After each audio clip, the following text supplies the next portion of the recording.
تمسقدیم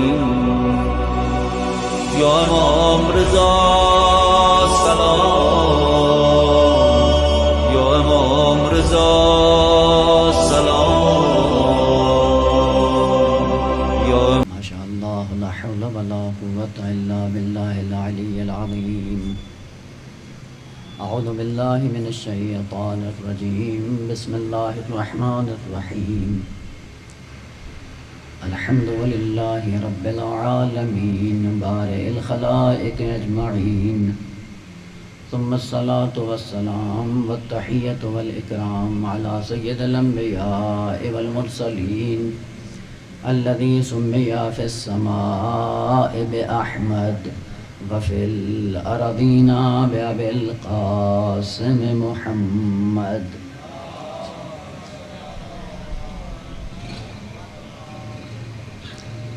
وعلى أهل بيته الطيبين الطاهرين المعصومين الذين أذهب الله عنهم الرجس وطهرهم تطهيرا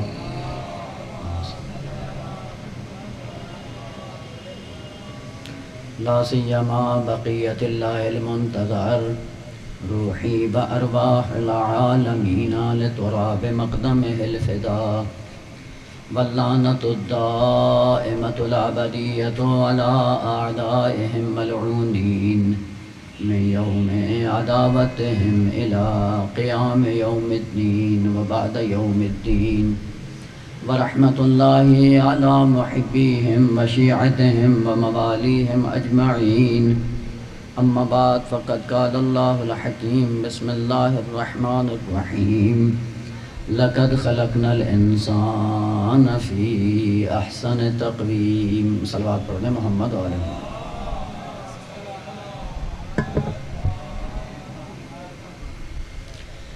سلسلہ کلام یہاں تک آ پہنچا تھا کہ خالق کائنات نے اس انسان کو خلق کیا، خلق کرنے کے بعد اس کو ایک بدن دیا، ایک روح دی، اور بدن اور روح دینے کے بعد اس کو دنیا میں بھیج دیا۔ لیکن کچھ ایسی چیزیں خالق کائنات نے روح انسانی میں رکھ دی کہ یہ جہاں بھی رہے، جس عالم میں رہے، جس طرح سے رہے، یہ میرا عہد اور یہ میرا میثاق بھولنے نہ پائے۔ اور وہ چیز جو انسان کو خالق کائنات نے عطا کی، اس کا نام رکھا فطرت۔ فطرت دی، اور اس کا کام کیا ہے کہ جو کچھ انسان کرتا ہے، جو کچھ سوچتا ہے، جس کا ارادہ کرتا ہے، وہ اس کی تصویر بنا کے اس کے لیے محفوظ کر لیتی ہے۔ اور خداوند عالم نے پورے کا پورا دین، توحید، یوں کہوں کہ اصول دین اور فروع دین کو ایک ساتھ انسان کی فطرت میں رکھ کے دنیا میں بھیج دیا۔ اس لیے دین کو سمجھنے کے لیے استاد کی ضرورت نہیں ہے، تھوڑا سا انسان اپنی فطرت کی طرف غور کر کے دیکھ لے، اس کو دین کی سمجھ آنا شروع ہو جاتی ہے۔ کتنے ایسے لوگ ہیں جس طرح سے خدا نے ان کو خلق کیا، اور اپنی فطرت سالم پہ جب باقی رہتے ہیں تو دین کو سمجھ جاتے ہیں، اور جو فطرت سے منحرف ہو جاتا ہے وہ ایسا ایسا دین سے دور ہونا شروع ہو جاتا ہے۔ کل بعض چیزوں کا اشارہ کیا تھا، ایک بات آج کر کے انشاءاللہ موضوع کو تھوڑا سا آگے بڑھاتے ہیں۔ عرض کیا تھا کہ دین بھی فطری ہے، توحید بھی فطری ہے، معاد و قیامت بھی فطری ہے، پورے کا پورا دین فطری ہے۔ اگر انسان اپنی ذات کی طرف تھوڑا سا غور کرے، اپنی خلقت کو دیکھ لے، انسان کی خلقت کے لیے خداوند عالم نے جو انتظام کیا، وہی بدن کا کہ جو مراحل میں نے پہلے ذکر کر دیے ہیں، کہ جب بچہ تقوناً شکم مادر میں آتا ہے تو کتنا ٹائم رہتا ہے بھائی شکم مادر میں؟ ہے نا میرے ساتھ؟ 9 مہینے، کم سے کم 6 مہینے، اور زیادہ سے زیادہ 9 مہینے۔ امام حسین علیہ السلام 6 ماہ، اور ہے یہ 6 مہینے کا بچہ، یہ بھی عجیب خدا کی حکمت ہے کہ 6 مہینے میں اگر مکمل ہو جائے تو دنیا میں آ جاتا ہے، اور اگر نہ مکمل ہو تو پھر 9 مہینے تک ہی رہنا پڑتا ہے۔ 6 اور 9 کے درمیان کوئی حد نہیں ہے، اگر 7، 8 کا یا 8.5 کا بھی ہو دنیا میں آ جائے تو آپ نے دیکھا ہے کہ ڈاکٹر ہاسپٹل میں ایک شیشے کا خاص کیبن بنا کے اس میں رکھ دیتے ہیں، جب تک اس کا ٹائم پورا نہیں ہوتا باہر نہیں آتا۔ دیکھیں اگر یہ شکم مادر میں ہی رہنے کے لیے آیا تھا اور اس کو اگر ہمیشہ ہمیشہ وہیں پہ رہنا ہوتا تو شکم مادر میں اس کو اتنے اعضاء دینے کی ضرورت نہیں تھی، ہے یا نہیں ہے؟ وہ جس میں ہمیشہ ہمیشہ اس کو شکم مادر میں رہنا ہے تو شکم مادر میں اعضاء کی کوئی ضرورت نہیں تھی، ہاتھوں کی ضرورت نہیں تھی، ٹانگوں کی ضرورت نہیں تھی، سر کی ضرورت نہیں تھی، اتنی پوری باڈی کی ضرورت نہیں تھی کہ جس عالم میں اس کو ہمیشہ ہمیشہ کے لیے رہنا ہو۔ اس کے لیے بھی اذیت کا باعث، اس کی ماں کے لیے بھی اذیت کا باعث، تو شکم مادر میں رہتے ہوئے اتنی چیزیں پہلے خدا نے کیوں دے دیں؟ یہی فطرت کی بات ہے جس کو سمجھنے کی ضرورت ہے۔ قبل از وقت خدا نے یہ اعضاء دے کر انسان کو متوجہ کر دیا کہ جس عالم میں تجھے جانا ہے وہاں پہ ان اعضاء کی تجھے ضرورت پڑے گی، اور تمہیں آنا ہے دنیا میں، اور دنیا میں ان تمام اعضاء کی تجھے ضرورت پڑے گی۔ تیری ضرورت سے پہلے خدا نے انتظام کر کے تجھے مکمل کر کے دنیا میں بھیج دیا۔ جب دنیا میں آئے تو اس پہ بھی تھوڑا فطری طور پہ غور کر لیں۔ خدا نے حیوان بھی رکھ دیے، حیوانوں کے ساتھ انسان کو بھی رکھ دیا۔ کبھی غور کیا ہے کہ کون سی ایسی چیز ہے جو انسانوں میں موجود ہے جو حیوانوں میں نہیں ہے؟ کون سی چیز ہے بھائی؟ جی عقل۔ حیوان کو بھی دنیا میں بھیجا اور انسان کو بھی دنیا میں بھیجا، حیوان کو عقل نہیں دی، انسان کو عقل کیوں دے دی بھائی؟ وہ اگر صرف دنیا میں رہنے کے لیے اس کو آنا تھا اور دنیا میں حیوانوں کی طرح اس کو چرنا تھا تو پھر اس کو عقل دینے کی ضرورت نہیں تھی۔ چہ بسا کہ عقل رکاوٹ بن جاتی ہے کہ کسی کے مال کی طرف ہاتھ نہیں بڑھاتا، اور جس کو دنیا میں رہنا تھا اس کو عقل نہیں دی۔ کیوں؟ کہ اس کو فقط بھوک دے دی، پیاس دے دی، عقل نہیں دی۔ حیوان کو پتہ نہیں ہوتا جب بھوک لگتی ہے یا پیاس لگتی ہے تو وہ یہ نہیں سوچتا کہ کس کا کھانا ہے، کب کھانا ہے، کس طرح کھانا ہے،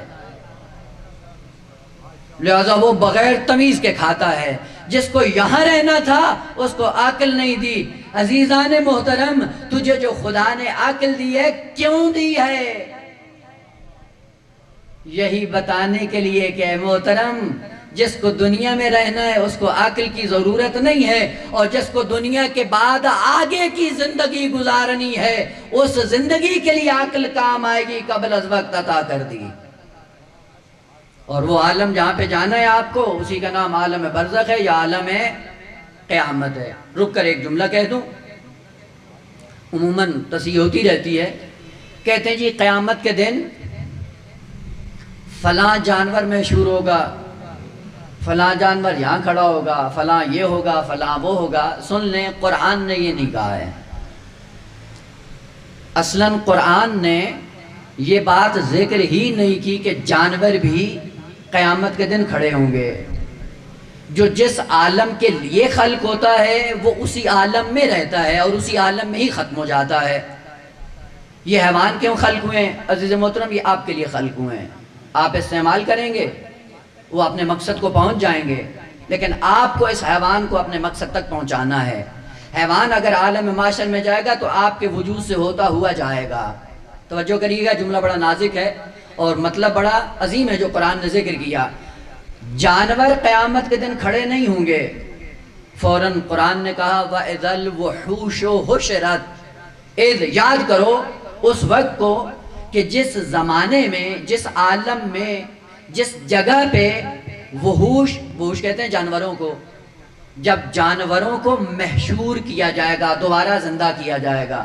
وہ لوگوں نے سمجھا کہ شاید یہ جانور ہیں، یہ گائے بھینس بکری ہے جو کل قیامت کے دن عالم معاشر میں پہنچی ہوگی۔ اصلاً جانوروں کا کوئی معاشر نہیں ہے۔ کیوں نہیں ہے؟ محشر اس کا ہوتا ہے جس کی شریعت آئے۔ محشر اس کے لیے ہوتا ہے جس کے لیے انبیاء کو بھیجا جائے، محشر ان کے لیے ہوتا ہے جن کے لیے ہادی بھیجے جائیں، محشر میں ان کو جانا ہے جن کے لیے ائمہ کو بھیجا جاتا ہے۔ آپ انصاف سے بتائیں، حیوانوں کے لیے کوئی شریعت آئی ہے؟ حیوانوں کے لیے کوئی نبی آیا ہے؟ حیوانوں کے لیے کوئی ملائک آتے ہیں؟ حیوانوں کے لیے خدا نے کوئی شریعت نامہ بھیجا ہے؟ جب کچھ بھی نہیں ہے تو یاد رکھ لیں، حیوان قیامت کے دن محشور نہیں ہوگا۔ تو پھر یہ آیت کیا کہتی ہے؟ وَإِذَا الْوُحُوشُ حُشِرَتْ، جب جانوروں کو محشور کیا جائے گا۔ عزیزان محترم، یہ جانور نہیں ہوں گے، یہ وہی انسان تھا جو بشر بن کر دنیا میں آیا اور اپنے اعمال کے نتیجے میں جانور بن کر اللہ کی بارگاہ میں جا پہنچا ہے۔ ایک صلوات پڑھتے محمد و آل محمد کی ذات پہ۔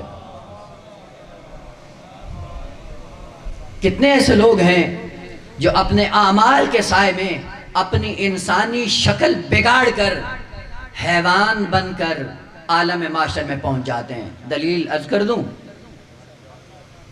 عاشور کا دن، امام حسین علیہ السلام کا آخری وقت، یہ شمر ملعون جب سینے پہ آیا، امام نے تکبیر کی آواز بلند کی، اللہ اکبر۔ شمر سوال کرتا ہے کیا ہوا؟ کہا کہ میرے نانے کا وعدہ سچا ہو گیا۔ کہا کون سا وعدہ؟ کہا میرے نانا نے مجھے بتایا تھا، بیٹا حسین، جو تجھے قتل کرے گا اس کی شکل کتے جیسی ہوگی۔ وہ انسان جو امام کا قاتل بن جائے وہ انسانیت سے گر کر کتے کی شکل اپنا لیتا ہے۔ عزیز محترم، یہ امام حسین کا جملہ فرماتا ہے کہ انسان اپنی انسانیت سے جب گرتا ہے تو حیوان بن جاتا ہے، اور اگر فطرت کا عہد اس کو یاد ہو جائے تو پھر یہ ملائکہ سے بھی افضل ہو جاتا ہے۔ انسان وہ ہے جو اگر انسانیت کو محفوظ کر لے، ملائک پیچھے رہ جاتے ہیں، یہ آگے نکل جاتا ہے، اور اگر یہ اپنی انسانیت سے گر جائے تو حیوان آگے بڑھ جاتے ہیں، یہ ان سے بھی پیچھے رہ جاتا ہے۔ ایک صلوات پڑھتے ہیں محمد و آل محمد کی ذات پہ۔ پورے کا پورا دین خداوند عالم نے فطرت انسانی میں رکھ دیا، اور ساتھ میں جو بدن دیا، جو جسم دیا، اس کو کیا دیا؟ کہ اس جسم کے اندر 3 چیزیں رکھیں، اور 3 چیزیں رکھ کر دنیا میں اس انسان کو بھیج دیا۔ پہلی چیز کہ اس کے اندر غریزہ رکھا۔ کل کلمہ یہ عرض کیا تھا، آج تھوڑا سا اس کو کھولتے ہیں کہ بدن کو کیا دیا؟ کہ بدن کے اندر غریزہ رکھا۔ غریزہ کس کو کہتے ہیں؟ غریزہ اس سسٹم کو کہتے ہیں کہ جس سسٹم کے بلبوتے پہ ایک چیز اپنے وجود کو باقی رکھتی ہے۔ اگر وہ سسٹم ہو تو وہ موجود چلتا رہتا ہے، اور اگر وہ سسٹم نہ ہو تو وہ موجود ختم ہو جاتا ہے۔ وہ بقا کا نظام جو خدا کسی ذات کے اندر رکھتا ہے، اس نظام کو عربی میں غریزہ رکھا جاتا ہے۔ مثال عرض کر دوں، بات ذہن میں آ جائے۔ دیکھیں، خداوند عالم نے جمادات خلق کیے، پہاڑ، زمین، پتھر، اس کے بعد نباتات، درختوں کی دنیا خلق کی، اس کے بعد حیوانات۔ ان تمام مخلوقات کو باقی رہنے کے لیے خداوند عالم نے ان کی ذات کے اندر ایک نظام رکھا، جس نظام کے بلبوتے پہ یہ باقی رہتے ہیں۔ اس نظام کا نام ہے غریزہ۔ اور وہ ہوتا کیا ہے؟ اس غریزے کے 2 کام ہوتے ہیں کہ جو چیزیں مفید ہوتی ہیں وہ جذب کرتا ہے، اور جو چیزیں اس کے لیے نقصان دہ ہوتی ہیں ان کو اپنے آپ سے دور کرتا ہے۔ یہ آپ جو پتھر پہنتے ہیں نا، عقیق، فیروزہ، زمرد، یاقوت، یہ کیا ہے؟ یہی مٹی تھی، ہزارہا سالوں سے مفید اجزاء جذب کر کے خود قیمتی بنتے گئے، اور جو نقائص سے ان کو دور کرتے گئے۔ ایک زمانہ لگا اس زمین کو عقیق بننے کے لیے، ایک زمانہ لگا اس زمین کو سونا بننے کے لیے، ایک زمانہ لگا زمین کو یاقوت بننے کے لیے۔ یہ جو یاقوت بنتا ہے، عقیق بنتی، کس قانون کے تحت؟ غریزے کے تحت۔ مفید اجزاء کو جذب کرتا ہے، نقصان دہ اجزاء کو دور کر دیتا ہے، پتھر بن جاتا ہے، قیمتی بن جاتا ہے، انسان اپنی زینت بنا لیتا ہے۔ ایسے ہے یا نہیں ہے؟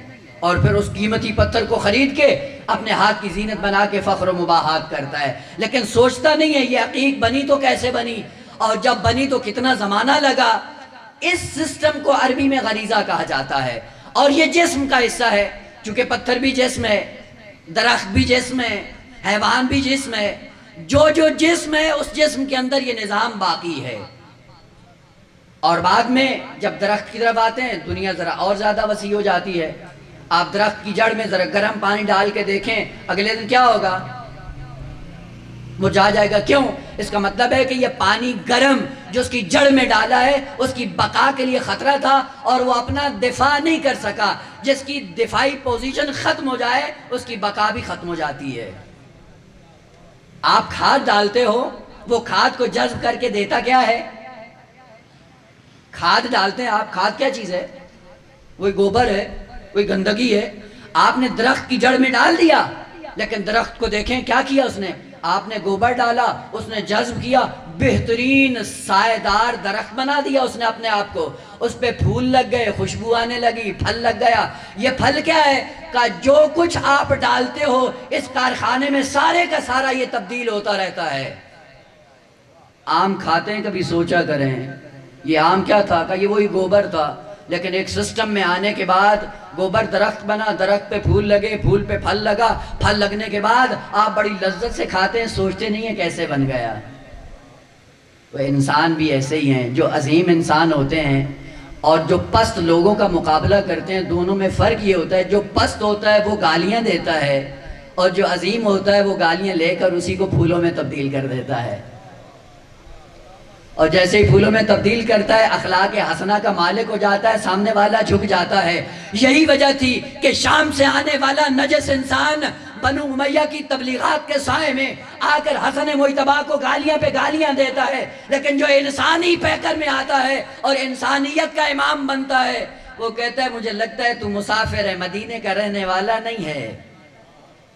اگر تیرے پاس سواری نہیں آؤ میں حسن تجھے سواری دوں، اگر تو بھوکا ہے میں تجھے کھانا دوں، اگر تجھے راستہ معلوم نہیں میں تجھے راستہ بتاؤں۔ دیتا گالیاں ہے، سنتا اخلاق حسنہ ہے۔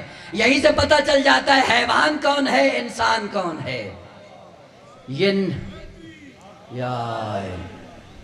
یہی نظام غریزہ جب درختوں میں آتا ہے گندگی کو اپنے وجود میں لے کر بہترین چیز بنا دیتا ہے، اور یہ کارخانہ چلتا رہتا ہے۔ تھوڑی سی اور مثال، یہی مثال بڑھتی رہے گی، پورا دین سمجھ میں آ جائے گا۔ جب نباتات کی دنیا میں آتا ہے اس غریزے کے قانون کو کیا کہتے ہیں؟ جاذبہ اور دافعہ۔ آسان لفظوں میں اگر بیان کر، یعنی جذب کرنے کی طاقت اور دفاعی پوزیشن ہر جسم کے اندر موجود ہے، اور ان دونوں طاقتوں کے بل بوتے پہ درخت اپنی بقا کو باقی رکھتا ہے۔ حیوانات میں آ جائیں، حیوانات کے اندر کیا ہے؟ کہ وہی غریزہ ہے، لیکن اس غریزے کی شکل کیسی ہے؟ کہ اس کے دو نام ہیں، یا شہوت ہے یا غضب۔ شہوت کیا ہے؟ جذب کرنے کی طاقت۔ جب بھوکا حیوان ہوتا ہے تو اس کے اندر خدا نے بھوک رکھی ہے، اور بھوک رکھنے کے بعد کیا کرتا ہے؟ اس غذا کو کھانے کے لیے اپنے وجود کا حصہ بنانے کی کوشش کرتا ہے، اور جب اس پہ دشمن حملہ کرتا ہے تو قوت غضب کے سائے میں اپنا دفاع کرتا ہے۔ اگر یہ قوت غضب نہ ہوتی اس جانور میں تو یہ اپنی ذات کو، اپنی بقا کو باقی نہ رکھ سکتا، اپنے وجود کو باقی نہ رکھ سکتا۔ لیکن جب حیوان کی حد تک ہوتا ہے، اسی قانون غریزہ کو فقط جاذبہ اور دافعہ کہا جاتا ہے، جس کا نام شہوت اور غضب ہے۔ شہوت کے ذریعے اپنے جسم کو بڑھاتا ہے، غضب کے ذریعے اپنے دشمن سے محفوظ رہتا ہے، اور یہی طاقت جب انسان میں آ جائے اس کا نام بدل جاتا ہے۔ جو شہوت اور جاذبہ ہوتا ہے وہ تولا بن جاتا ہے، اور جو غضب اور دافعہ ہے وہ تبرہ بن جاتا ہے۔ تولا اور تبرہ کے سائے میں انسان اپنی بقا کو باقی رکھتا ہے۔ لہذا تولا اور تبرہ دین کا حصہ ہے، اور یہ خدا نے سے انسان کی بقا کو باقی رکھنے کے لیے انسان کی ذات کے اندر رکھ دیا ہے۔ جب تک یہ رہے گا انسان باقی رہے گا۔ جس کے اندر ولایت نہیں مر جائے گا، جس کے اندر تبرہ نہیں وہ بھی مر جائے گا، لیکن دونوں کو ایک ساتھ لے کے چلنا ہے۔ یہی تولا اور تبرہ اگر دین کے دائرے میں آ جائے، اس دین کے دائرے میں اسی تولا کو امر بالمعروف کہتے ہیں اور تبرہ کو نہی عن المنکر کہتے ہیں۔ اور یہ پورا دین فطرت کے سائے میں آگے بڑھتا رہتا ہے۔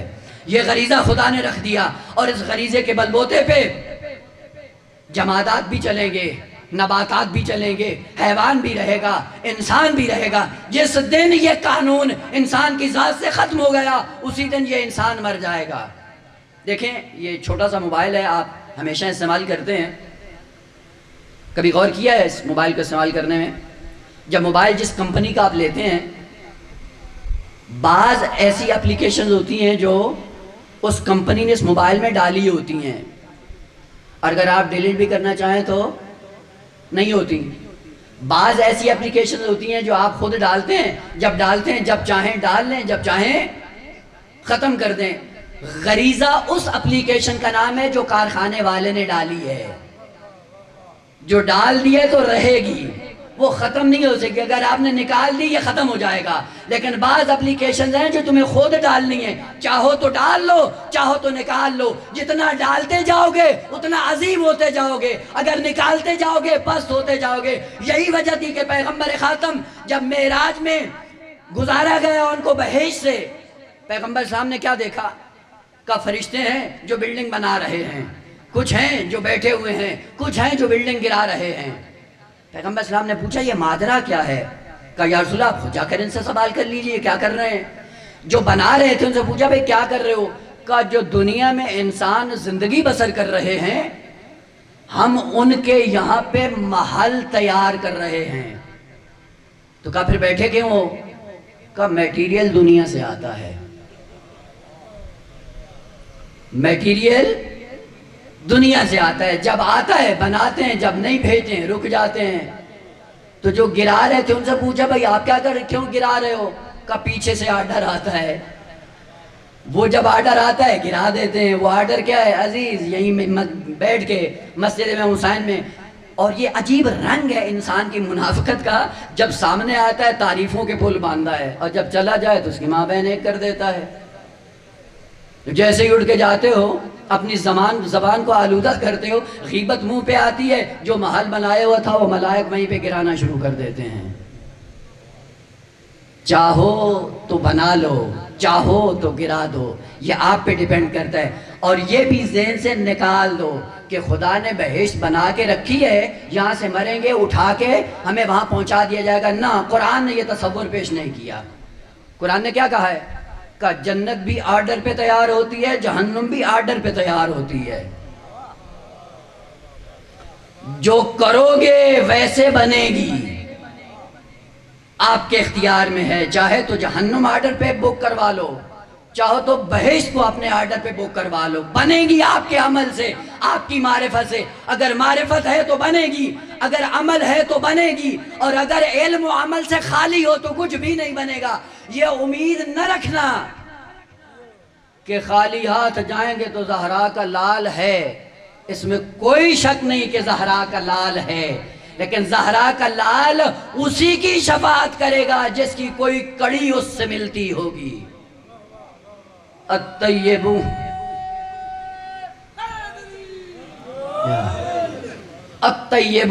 للطیبات الخبیثات للخبیثین۔ جہاں جہاں جس کا کرورہ ملتا ہوگا اسی کے ساتھ اٹھایا جائے گا۔ ایک اور الجھن دور کر دوں، پیغمبر اسلام جب معراج پہ گئے تو آپ نے سنا ہوا ہے، سب جتنے بھی مکاتب فکر ہیں سب یہی کہتے ہیں کہ جب پیغمبر اسلام معراج پہ گئے تو کیا کہا؟ کہا الہ العالمین میری امت کو بخش دے۔ خدا نے کہا بخش دیا۔ جب آئے دنیا میں تو اب لوگوں سے یہ حدیث ہضم نہیں ہوتی، امت محمدی خدا سے بخشوا کے آئے ہیں، اور یہ یقین جان لیں کہ امت محمدی بخشی ہوئی ہے، اس میں کوئی شک نہیں ہے، شک اور شبہ کرنے کی گنجائش ہی نہیں ہے۔ لیکن سوال یہ ہے کہ میں امت محمدی کا مصداق ہوں یا نہیں ہوں؟ میں امت محمدی کا اگر مصداق بن گیا یقیناً بخشی جائے گی، اس میں کوئی شک نہیں ہے۔ لیکن امت محمدی بننے کے لیے جو قرآن نے فارمولہ پیش کیا ہے کبھی اس کو بھی پڑھا ہے یا نہیں؟ امت محمدی بنتے کیسی ہے؟ کیسے امت محمدی بنے؟ یہ الگ ٹاپک انشاءاللہ کل اگر فرصت ہوئی تو بات کروں گا کہ امت محمدی کیسے بنتی ہے، چونکہ طویل ہے اس لیے اس کو کل پہ چھوڑتا ہوں۔ بس آج یہ بیان کرنا ہے کہ بہشت آپ کے آرڈر پہ بنتی ہے، جہنم بھی آپ کے آرڈر پہ بنتی ہے. اسی لیے قرآن نے جو نعرہ لگایا کہ اعدت للمتقین، اعدت یعنی تیار کروائی جا رہی ہے. اور تیار کون کروا رہا ہے؟ متقین. اس کا مطلب پہلے متقی بنے، پھر آرڈر دیں، آپ کے آرڈر پہ بہشت بننا شروع ہو جائے گی. مثال عرض کروں تاکہ بات ذہن میں آ جائے. بھائی مرد ہے جس کو گھر چلانا ہے، بازار جاتا ہے، بازار سے جا کے آلو لیتا ہے، پیاز لیتا ہے، اور آلو اور پیاز لا کر بیوی کو دے دیتا ہے. فقط دو چیزیں ہیں، توجہ میری طرف رہے. دو چیزیں لے کے آتا ہے، بیوی کے حوالے کر دیتا ہے، اور بیوی کو آرڈر دیتا ہے بھی اس سے بہترین بریانی بنانی ہے. بن جائے گی جی. بریانی میں جو میٹیریل پڑتا ہے، پلٹ کے بیوی کہے گی بھائی آپ عقل کے ناخن لیں، ہوش میں ہیں، یہ پیاز اور آلو سے بریانی بنے گی. وہ پہلے میٹیریل تو دو، میٹیریل پورا تو ہو. جب میٹیریل پورا نہیں ہوگا بریانی بن جائے گی؟ وہ بریانی نہیں بنے گی. کیوں؟ چونکہ جتنے اعضاء بریانی میں یا جتنے ارکان یا اجزاء پڑھنے ہیں وہ تو پورے کرو. عزاداری میں آتے ہیں، عزاداری اس کو نجات دیتی ہے جس کے ارکان مکمل ہو. عزادار عزت مند ہوتا ہے، عزادار متقی ہوتا ہے، عزادار نمازی ہوتا ہے، عزادار روزہ رکھنے والا ہوتا ہے، عزادار خمس دینے والا ہوتا ہے، عزادار زکوٰۃ دینے، عزادار پورے دین پہ عمل کرنے والا ہوتا ہے. جب پورے دین پہ عمل کرتا ہے، آرڈر پہ ساری چیزیں آ کے تیار کرواتا ہے. پیاز اور آلو سے بریانی نہیں بنتی. تو وہ جو نماز نہ پڑھ کے اس امید میں بیٹھا ہے کہ بہشت میں مال بنے گا، یہ خام خیالی ہے. اعدت للمتقین، آرڈر پہ تیار ہوتی ہے، لیکن آرڈر مکمل ہونا چاہیے. اب آرڈر ہی مکمل نہ ہو، بریانی کیسے بنے؟ خداوند عالم نے اپنے ملائکہ کو حکم دیا ہوا ہے کہ تمہاری ذمہ داری ہے کہ جب میٹیریل دنیا سے آئے، اس میٹیریل کے مطابق تم نے محل تیار کرنا ہے بہشت میں. وہ اینٹیں بھیجتے نہیں، اینٹیں جب بھیجو گے نہیں، چھت پڑے گا نہیں، جب چھت پڑے گا نہیں تو اس کے سائے میں رہ نہیں سکتے. اسی لیے خداوند عالم نے قرآن کے اندر جب بھی نماز کی بات آئی کہا اقاموا الصلاۃ یقیمون الصلاۃ ان مکناہم فی الارض اقاموا الصلاۃ. انسان کا بچہ وہ ہے کہ جب بھی اس کو خلوت ملتی ہے نماز قائم کرتا ہے. اسی کا ترجمہ کر دوں اور بات کو آگے بڑھاؤں. دیکھیں اس سے جو مس یوز کرتے ہیں وہ کیا کہتے ہیں کہ جی خدا نے نہیں کہا نماز پڑھو. یقیناً خدا نے نہیں کہا نماز پڑھو. اصل خدا نے نہیں کہا نماز پڑھو، خدا نے کہا نماز برپا کرو. یہ نہیں کہا نماز پڑھو. اگر کہا ہوتا کہ نماز پڑھو تب پتہ چلتا کہ قرآن کے اندر جھول ہے.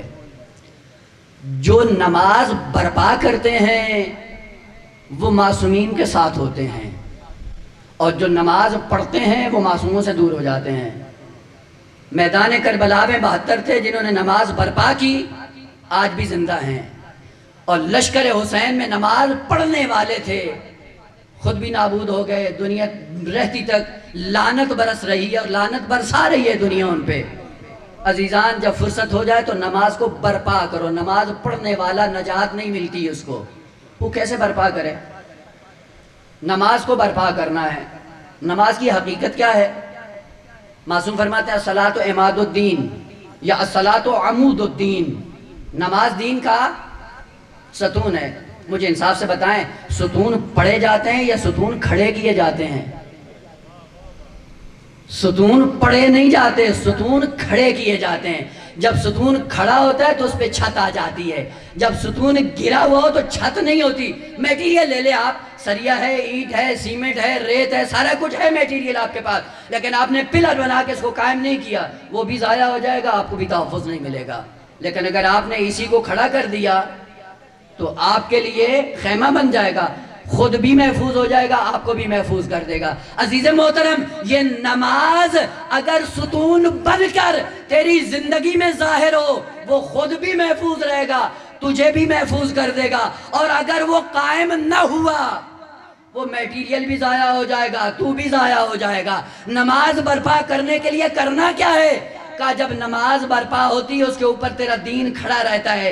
جس دن یہ ڈاما ڈول ہوتا ہے تیرا سارا دین ڈاما ڈول ہو جاتا ہے. اسی لیے خدا نے کہا مومن وہ ہوتا ہے جو نماز کو برپا کرتا ہے. جب نماز برپا ہو جاتی ہے خیمہ بن جاتا ہے، اس خیمے میں ہمیشہ ہمیشہ کے لیے آپ محفوظ ہو جاتے ہیں. ایک صلوات پڑھ دیں محمد و آل محمد کی ذات پہ.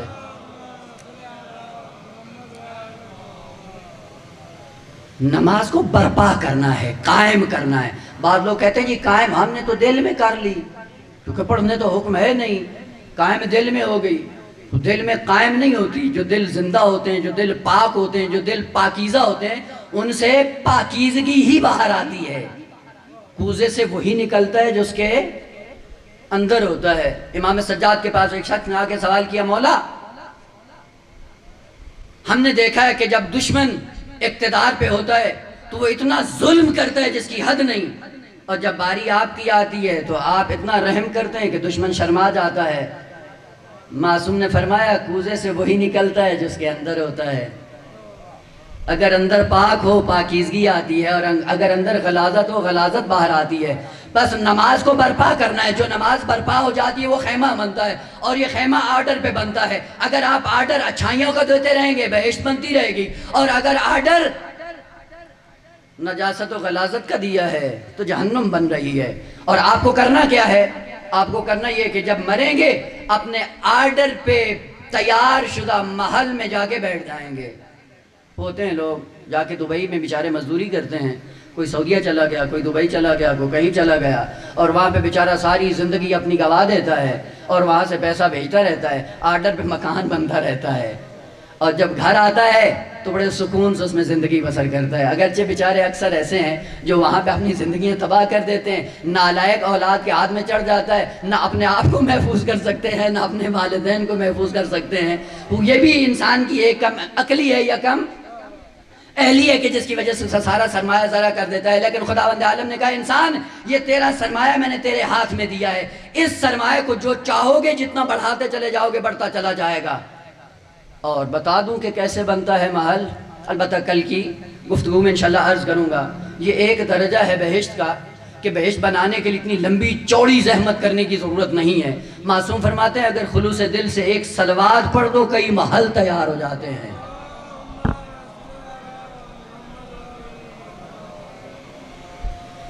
ایک صلوات سے کئی محل بن جاتے ہیں۔ تو ایک صحابی نے پیغمبر سے پوچھا یا رسول اللہ پھر ہمارے تو پتہ نہیں کتنے شہر آباد ہو گئے ہوں گے۔ پیغمبر نے فرمایا ہاں اگر آپ نے ان شہروں کو آگ نہیں لگائی تو، اگر آگ لگا دی ہے تو وہاں پہ کچھ بھی نہیں ہے۔ اس صلوات کا درجہ اپنی جگہ پہ سب کچھ بنتا ہے، لیکن بنانے کے بعد اس کو محفوظ رکھنا یہ بڑا کمال ہے۔ نیکی انجام دے دینا بڑا آسان ہے، لیکن نیکی کو محفوظ رکھنا یہ بہت مشکل ہے۔ آ جاؤں، خداوند عالم نے بدن کے اندر غریزہ رکھا ہے، اس غریزے کو جب فطرت کے سائے میں آگے بڑھائیں گے یہ غریزہ خود بھی محفوظ رہے گا، فطرت بھی محفوظ ہو جائے گی۔ لیکن اگر یہ غریزہ فطرت پہ غالب آ گیا تو پھر کیا ہوگا؟ فطرت روح میں رکھی، غریزہ بدن میں رکھا، اور اگر فطرت غریزے پہ غالب آ جاتی ہے تو پھر کیا ہوتا ہے؟ اور اگر غریزہ فطرت پہ غالب آ جائے تو پھر کیا ہوتا ہے؟ عزیزان محترم، اگر فطرت غریزے کے اوپر غالب آ جائے اور غریزے کی زمام اور کنٹرول فطرت کے ہاتھ میں ہو، وہی شہوت عفت بن جاتی ہے، پاک دامنی بن جاتی ہے، اور غضب شجاعت بن جاتی ہے۔ لیکن جب یہ غریزہ فطرت پہ غالب آتا ہے، شہوت خنزیر بن جاتا ہے، غضب بھیڑیا بن جاتا ہے، اور یہ آپ کے اختیار میں، چاہو فطرت کو غالب کر دو چاہو غریزے کو غالب کر دو۔ اور ضمن میں یہ غریزہ جو خدا نے رکھ دیا کا یہ نکل نہیں سکتا ہے، غریزے کی بنیاد پہ یہ سارا نظام چلتا ہے۔ شہد کی مکھی کو دیکھا ہے؟ شہد کی مکھی سارا اس غریزے اور اس سسٹم کے تحت کام کر رہی ہے تو انسان حیران ہو جاتا ہے کیا کرتی ہے بھائی؟ پیغمبر اسلام بیٹھے، میں اس واقعے کے ساتھ اس بات کو سمجھانے کی کوشش کرتا ہوں۔ پیغمبر اسلام مسجد نبی میں بیٹھے ہوئے تھے، اصحاب کی بزم تھی، امیر المومنین بھی تشریف فرما تھے۔ شہد کی مکھی مسجد نبوی کے اندر آئی اور حضرت امیر المومنین نے سوال کیا کہ یا رسول اللہ یہ شہد کی مکھی ہے، مختلف پھولوں پہ بیٹھتی ہے، بعض پھول کڑوے ہوتے ہیں، بعض کھٹے ہوتے ہیں، بعض میٹھے ہوتے ہیں، اور کڑوے اور کھٹے میٹھے کے امتزاج کو تو اتنا شیرین نہیں ہونا چاہیے۔ آپ نے اصل کھایا ہے نا، شہد کھایا ہے نا، شہد کتنا لذیذ ہوتا ہے۔ اگر آپ اپنے ہاتھ سے کڑواہٹ، نمکیندار کھٹی چیزیں اور میٹھی ملا لے، ذائقہ کیسا ہوگا؟ کھانے کے قابل نہیں ہوگا۔ کہ یہ کیا ماجرا ہے کہ یہ شہد کی مکھیاں کڑوے پھول چوستی ہیں، میٹھے پھول بھی چوستی ہیں اور کھٹے پھول بھی چوستی ہیں، اور جب چھتے میں آتی ہیں تو شہد اتنا عزیز اور لذیذ ہو جاتا ہے کہ خداوند تعالیٰ فرماتا ہے فیہ شفاء للناس، اس کے اندر خدا نے شفا رکھ دی ہر مرض کی۔ یہ کیسے ہو گیا؟ پیغمبر صلی اللہ علیہ وسلم فرمایا کہ اے علی خود اسی مکھی کو حکم دو، یہ مادرہ خود بتاتی ہے کہ ہوتا کیا ہے۔ امیر المومنین نے حکم دیا، مکھی گویا ہوئی، اور گویا ہونے کے بعد اب وہ مادرہ بیان کر رہی کہ ہوتا کیا ہے۔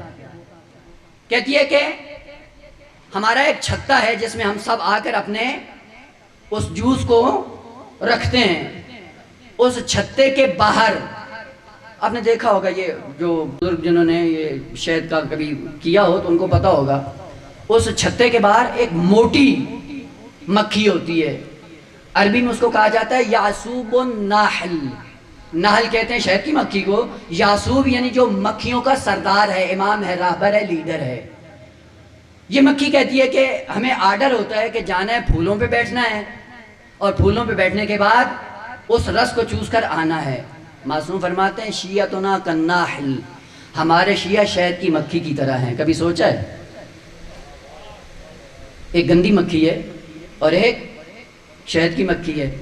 آپ شہد کی مکھی کو گندگی میں چھوڑ دیں، ہمیشہ پھول کی تلاش میں رہے گی، ہے یا نہیں ہے؟ گندگی بھی چھوڑو، تلاش کس کو کر رہی ہے؟ پھولوں کو۔ گندی مکھی کو باغ میں چھوڑ دیں، گندگی کی تلاش میں ہوتی ہے۔ اور یہی انسان کو سمجھانا ہے، شیعہ تو شہد کی مکھی بن کر زندگی بسر کر، اگر بہت برا انسان ہے اس میں بھی کوئی خوبی تلاش کرنے کی کوشش کر۔ ایسا نہ ہو کہ پاکیزہ ترین انسان میں عیب تلاش کرنے کی کوشش کر رہا ہو۔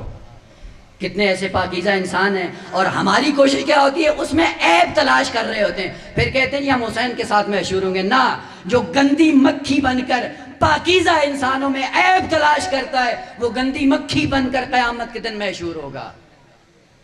مکھی نے کہا ہمیں یہ حکم ملتا ہے کہ پھولوں میں بیٹھ کے رس کو چوس کر آئیں، اور اس نے یہ ہماری ذمہ داری لگائی ہے کہ جب ہم چھتے میں آئیں یا جب ہم جوس کو چوس کر واپس آ رہے ہوں تو ہماری اس نے ذمہ داری لگائی ہے کہ ہم نے آل محمد پہ صلوات پڑھنی ہے۔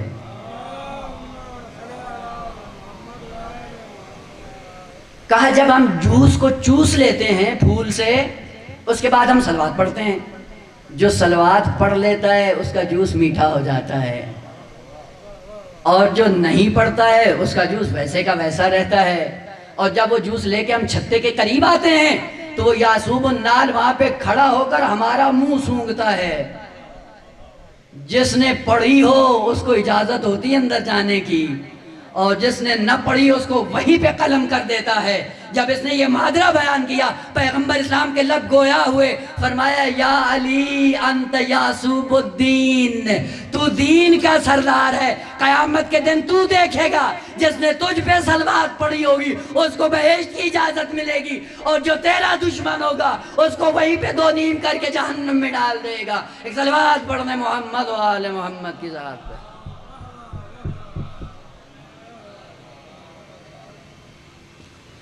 ٹائم ختم پہ ہے، گفتگو یہاں تک آ پہنچی کہ خدا نے انسان کو ایک فطرت دی، فطرت کے ساتھ بدن میں ایک غریزہ دیا، غریزے کو دو چیزیں دیں، شہوت اور غضب، اور اسی شہوت و غضب کو فطرت کے سائے میں آگے بڑھاؤ گے انسان بلکہ ملائکہ سے آگے نکل جاؤ گے۔ اور اگر خدا نہ خواستہ یہ غریزم، یہ سسٹم جو بقا کا خدا نے رکھا ہے، یہ فطرت پہ غالب آ گیا تو پھر چیخیں لگاتے رہو گے، کوئی آواز نہیں سنے گا۔ اور یہ بھی یاد رکھ لیں کہ یہ جو فطرت خدا نے خلق کی ہے اس کے لیے قانون یہ ذکر کیا ہے کہ یہ فطرت کبھی ختم نہیں ہو سکتی۔ اس پہ بوجھ آ سکتا ہے لیکن کبھی ختم نہیں ہو سکتی۔ مثال عرض کروں، یہ بلب ہے، جل رہا ہے نا، اس کا کام کیا ہے؟ روشنی دینا۔ اب بلب کے سامنے اگر آپ نے کالا پردہ لٹکا دیا تو روشنی کیا ہوگی؟ کم پڑ جائے گی۔ اگر دوسرا پردہ ڈال دیا تو پھر اور کم ہو جائے گی۔ اگر پردوں پہ پردے کالے ڈالتے جائیں اور ایک دن کیا ہوگا؟ روشنی باہر نہیں آئے گی۔ اس کا مطلب یہ نہیں کہ بلب بجھ گیا ہے، نہیں، بلب بجھا نہیں، پردے اتنے پڑ گئے ہیں جن پردوں نے اس کی روشنی کو روک لیا ہے۔ اور یہ پردے کیا ہیں عزیز؟ یہ تیرے اور میرے گناہ ہیں جو فطرت پہ پڑے ہوئے ہیں، اور جتنے پڑھتے جاتے ہیں اتنی فطرت دبتی جاتی ہے، اس کا نور چھپتا چلا جاتا ہے، اور جس دن یہ پردہ ایک ایک کر کے اٹھانا شروع کرو نور نمایاں ہونا شروع ہو جاتا ہے۔ اور غیبت ہے ہی یہی۔ امام فرماتے ہیں کہ میں کیوں غیبت میں ہوں؟ کہا تمہارے گناہوں کے پردے ہیں جو میری غیبت پہ پڑے ہوئے ہیں۔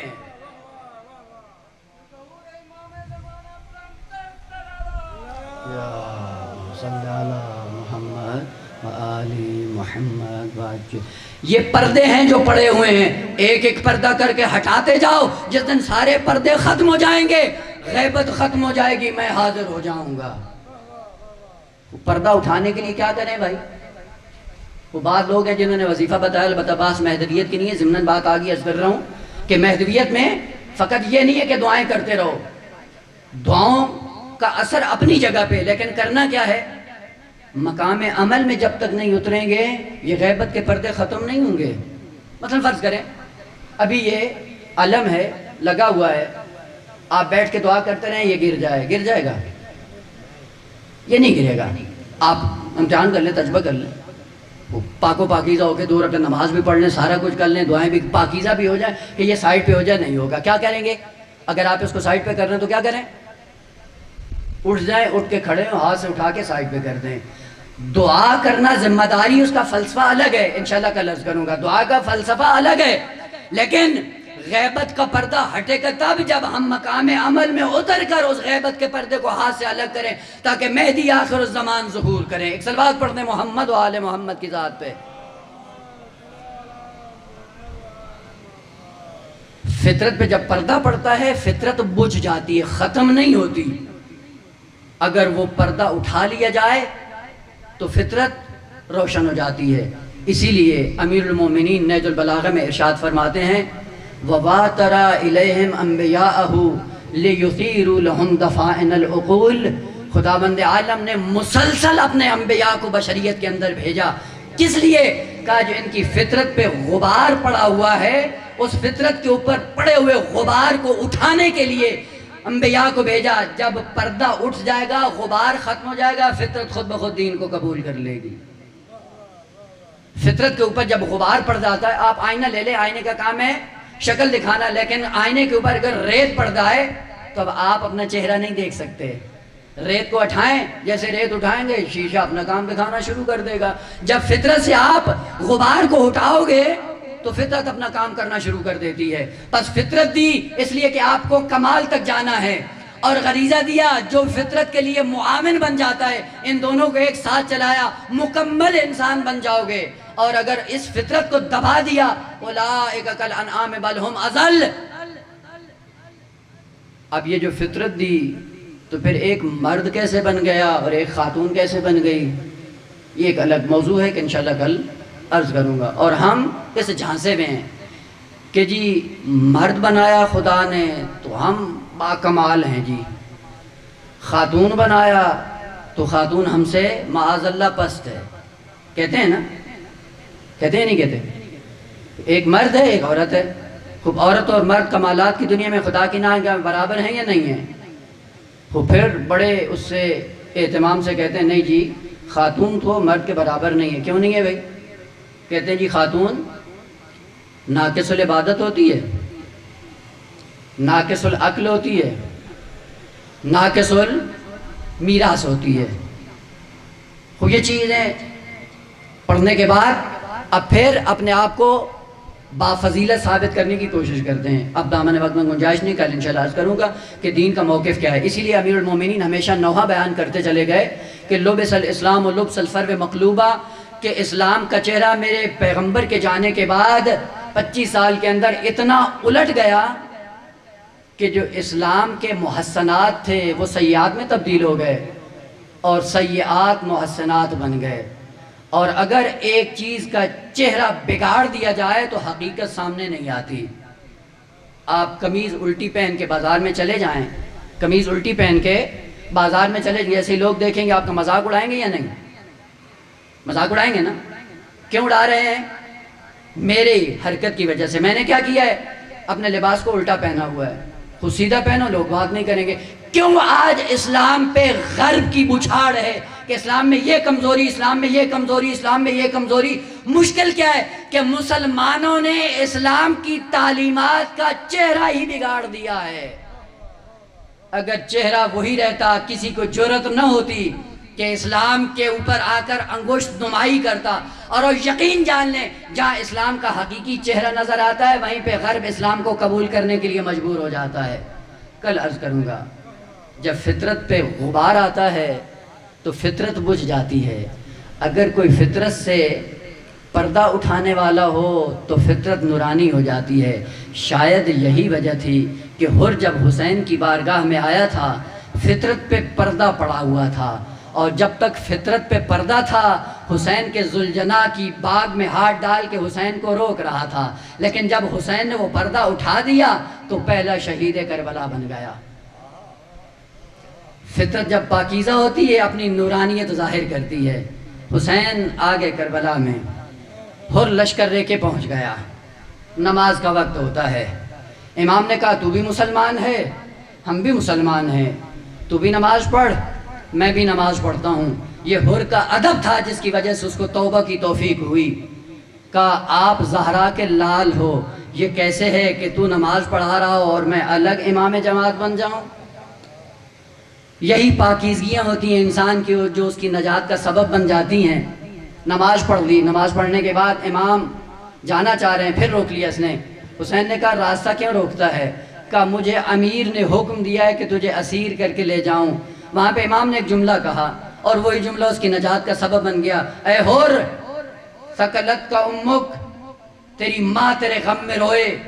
تو حسین کا راستہ روکنا چاہ رہا ہے۔ پلٹ کے بڑے ادب سے کہتا ہے حسین اگر تو نہ ہوتا کوئی اور ہوتا اس کو میں یہی جواب دیتا، لیکن میں مجبور ہوں، تیری ماں زہرا ہے اور تیری ماں زہرا ہونے کی وجہ سے میں تجھے یہ جملہ پلٹ کے نہیں کہہ سکتا۔ بس یہی وہ ادب تھا حر کا جو بار بار حر کو آ کے جھنجھوڑتا تھا۔ وقت گزرتا گیا، عاشور کی شب آ گئی۔ حر نے دیکھا کہ یہ لشکر کہیں زہرا کے لال کو شہید تو نہیں کرنا چاہ رہے ہیں۔ ساری رات جاگتا رہا، فیصلہ کرتا رہا، اپنے آپ کو جنت و جہنم کے مابین دیکھتا رہا۔ صبح عاشور ہوئی، صبح عاشور ہونے کے بعد ایک مرتبہ پشیمان ہوا، سچے دل سے توبہ کی۔ توبہ کرنے کے بعد اپنے بیٹے کو حکم دیتا ہے، جو جرنیل تھا فوج کا، پوری فوج اس کے ہاتھ میں تھی، لیکن اپنے بیٹے سے کہتا ہے بیٹا میرے ہاتھ باندھ دو، میری آنکھوں پہ پٹیاں باندھ دو اور پٹی باندھ کے مجھے حسین کے محضر میں لے جاؤ۔ بیٹے نے پٹیاں باندھی، ہاتھ باندھ لیے، لے کے آ رہا تھا، یہ اپنے خیمے سے چلا۔ حسین نے عباس کو بلایا، بھیا عباس میرا مہمان آ رہا ہے، جا کے استقبال کرو۔ عباس آگے بڑھے، حر کا استقبال کیا، حر آئے، قدموں پہ گرنا چاہتا تھا، حسین نے اٹھا کے گلے سے لگایا۔ ایک آواز کہا حر تو اس وقت آیا ہے جب میرے پاس تیری پذیرائی کرنے کے لیے کچھ بھی نہیں، ارے خیموں میں علتش کی آواز آ رہی ہے۔ ادرکم اللہ، بس آخری جملہ۔ اور آگے بڑھا، کہا مولا میں رکنے کے لیے نہیں آیا ہوں، مولا مجھے اجازت دیں، اگر پہلا مجرم میں ہوں تو پھر پہلا شہید بھی میں ہوں۔ امام نے اجازت دے دی۔ اجازت لینے کے بعد حر نے کیا کام کیا؟ اپنے جوان بیٹے کو آگے بڑھایا۔ جوان بیٹے سے کہتا ہے میرے بیٹے مجھ سے پہلے حسین پہ قربان ہو جاؤ، ممکن ہے مجھے شہید ہوتے دیکھ کر ارے تیری نیت بدل جائے، میں نہیں چاہتا میرے بعد تو باقی رہے۔ حر نے اپنے بیٹے کو میدان میں روانہ کیا، حر کا بیٹا شہید ہوا۔ حر نے جب دیکھا، حر کے بیٹے نے بلایا، کمر پہ ہاتھ رکھا، بیٹے کی لاش پہ جانا چاہتا ہے، حسین نے روک لیا۔ کیا کہا حسین نے؟ حر رک جاؤ۔ کیوں مولا؟ کہا جوان کا لاشا ہے، نہ اٹھا سکو گے۔ ارے حسین اٹھائے گا۔ اے حر جوان کا لاشا حسین اٹھانے آ رہا، نہ جانے علی اکبر کا لاشا حسین کیسے اٹھائے۔ بینائی ختم ہو گئی، آواز دی یا فرسان الحجا، آؤ شیرو حسین کی مدد کرو۔ الا لعنت اللہ علی الظالمین وسيعلم الذين ظلموا أي منقلب ينقلبون رضا بقضائه وتسليما لأمره لا معبود سواک الہ العالمین بحق زہرا و ابیہا و بعلہا و بنیہا والسر المستودع فیہا۔ الہ العالمین دنیا کے جس کونے میں بھی عزاداری ہو رہی ہے، الہ العالمین تمام عزاداران کی جان مال ناموس آبرو کی حفاظت فرما۔ الہ العالمین اس عزاداری کے حقیقی وارث کے ظہور میں تعجیل فرما، ہمیں ان کے آوان اور انصار میں قرار دے۔ ربنا تقبل منا انک انت السمیع العلیم بجاہ محمد مال الطاہرین۔